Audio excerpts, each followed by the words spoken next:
Melbourne में मैदान सज गया। ऑस्ट्रेलिया का पाकिस्तान के खिलाफ टॉस जीतकर फील्डिंग का फैसला।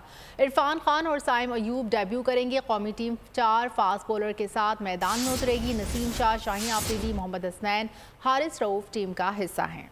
बिल्कुल, इस मुतालिक आपको बताएं कि मैदान सज चुका है। साथ साथ बुलेटिन का आगाज और सबसे पहले आपको ये भी बताते चले कि मेलबर्न में मैदान सज गया। ऑस्ट्रेलिया का पाकिस्तान के खिलाफ टॉस जीतकर ये फील्डिंग का फैसला, जबकि इरफान खान और साइम अयूब डेब्यू करेंगे। कौमी टीम 4 फास्ट बॉलर के साथ मैदान में उतर चुकी है, जबकि नसीम शाह, शाहीन आफरीदी, मोहम्मद हसनैन, हारिस रऊफ टीम का हिस्सा है। ऑस्ट्रेलवी टीम की क़यादत पैट कमिंस कर रहे हैं, जबकि मिचेल स्टार्क, स्टीव स्मिथ और ग्लेन मैक्सवेल भी शामिल हैं। साथ साथ आपको बताएं कि इरफान खान और साइम अयूब डेब्यू करेंगे। कौमी टीम में 4 फास्ट बॉलर के साथ मैदान में उतरेगी। कौमी टीम की अगर बात करें तो 4 फास्ट बॉलर को कौमी टीम में शामिल किया गया है।